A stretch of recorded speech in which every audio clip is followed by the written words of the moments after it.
Perkenalkan, nama saya Heri Agus Sanjaya dari kelas 2 TBSN. Kenapa saya membuat video ini? Dikarenakan alfa sebanyak 6 kali. Di video ini saya akan menjelaskan materi kejuruan. Yang pertama, komponen kampas, jelaskan dan cara kerjanya. 1. Boot berfungsi untuk mencegah benda asing masuk. 2. Snap-ring untuk mengunci master piston agar tidak lepas dari tempatnya. 3. Spring untuk mengembalikan master piston dan handle rim. 4. Piston sendiri untuk memompa oil rim ke selang dan kaliper. 5. Master cylinder untuk mendorong oil rim. 6. Diaphragm berfungsi untuk mendorong oil rim. 7. Set plate untuk menutup diaphragm agar tidak masuk angin. Reservoir cover untuk menutupi dan skrup untuk mengunci reservoir dan batas mengencangkan skrup. Switch rim untuk memberikan sinyal lampu rim dan skrup untuk mengencangkan switch tersebut dan batas pengencangan 0,1 kgf M0 lbf df. Bracket dan setemped agar tidak keluar dan kaliper bracket tersendiri berfungsi untuk dudukan kampas rim. 11. Spring untuk mengembalikan kampas rim ke posisi awal waktu tidak direm. Piston seal berfungsi untuk mencegah kebocoran oil rim. 13. Loose seal untuk mencegah benda asing agar tidak masuk. Piston berfungsi untuk mendorong kampas rim. Dan yang kedua, saya akan menjelaskan setel velg. Siapkan alat-alat untuk setel velg. 1. Tromol. 2. Velg. 3. Ruji. 4. Wheel support. 5. Spoke. Untuk langkah yang pertama, kita pisahkan ruji terlebih dahulu karena pemasangan ruji berlawanan dan berbeda. Untuk perbedaannya ada di bagian kepalanya, ada yang panjang dan ada di bagian tekukan. Beri jarak 1 lubang untuk buat ruji yang masuknya dari dalam keluar. Kalau sudah semuanya lanjut, kita kaitkan velgnya. Untuk cara pemasangan ke velg itu harus dikasih jarak 4 lubang. Ini yang standar beda. Kalau modifikasi itu ada yang tanpa jarak, dan kalau sudah dipasang semua lanjut penyetelan velgnya. Pasang ke wheel support. Kalau sudah setel dulu mencari, maka bagian kiri yang kita kunci, lanjut kita putar velgnya dan setel ruji bagian mana saja yang oleng pakai kunci spook.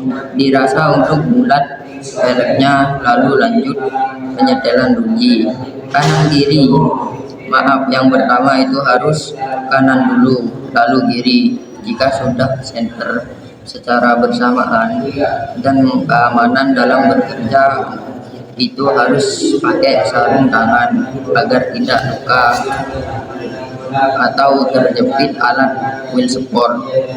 Jika sudah turunkan velg dan rapikan kembali alat-alat yang sudah digunakan dan lap agar tidak mudah berkarat dan kembali, dan kunci yang sudah dipakai ke tempat kursinya. Lupa untuk mengetahui keolengan velg tadi, harus dikasih kapur atau baut di pinggir velgnya agar mengetahui keolengan velg tersebut.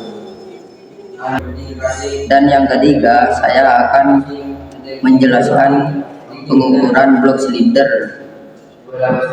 Cara pengukuran blok silinder sesuai SOP.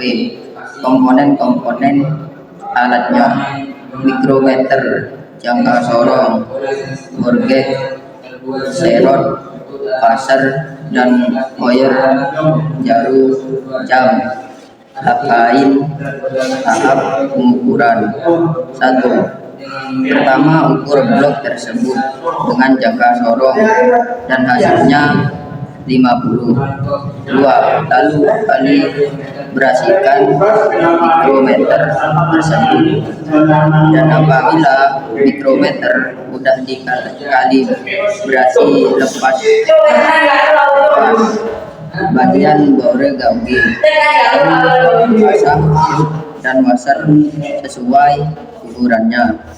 Yang digunakan washer 50 dan root 1 meter, dan jarum jam tersebut harus ada di angka 0. 5. Kalau sudah ukur ke bagian blok silinder tersebut dan blok sendiri ada dua bagian, yaitu bagian X sama Y. 6. Lalu ukur bagian Y. Cara pengukurannya: masukkan gauge ke dalam blok silinder dan goyangkan sampai jarum panjang mencapai titik tertinggi, dan pengukuran tersebut dibagi 3 bagian, yaitu atas, bawah, tengah. Jika udah di bagian X, caranya sama seperti Y. Jika sudah ketemu, itu hasil ukuran tersebut. Dan yang keempat, saya akan menjelaskan tentang CVT dengan SOP. Alat pertama dan bahan: 1. Kunci T 8 mm. 2. Kunci shock 17 mm. 3. Kunci shock 19 mm. 4. Kunci Muhammad. 5. Clutch counter holder. 6. Flywheel holder. 7. Buku manual. C. Keselamatan kerja. 1. Yaitu gunakan perlengkapan kerja. 2. Pelajari dahulu lembar kerja, bila belum mengerti tanyakan. 3. Gunakan alat sesuai fungsi. 4. Bersihkan alat bila telah selesai. 5. Simpan alat pada tempatnya. Langkah kerja: melepas. 1. Lepas cover crankcase kiri. 2. Lepas triphase menggunakan clutch counter holder dan kunci shock. 3. Lepaskan clutch counter menggunakan flywheel holder dan kunci shock. 1. Periksa flywheel dari kerusakan. Periksa quick roller dari kerusakan. A. Dan cara pemasangannya: 3. Periksa quick plug dari kerusakan. 1. Pasang drive pulley dan triphase hose pada camshaft. 2. Pasang drive bell pada drive pulley. 3. Posisikan drive bell sejauh mungkin dari titik tengah camshaft. 4. Pasang triphase pada camshaft. 5. Pasang crankcase kiri. Putar crankcase sekitar 20 kali sampai drive bell ke posisi kencang. 2. Melakukan torsi mode drive pulley triphase. 3. Melakukan torsi mode outer clutch.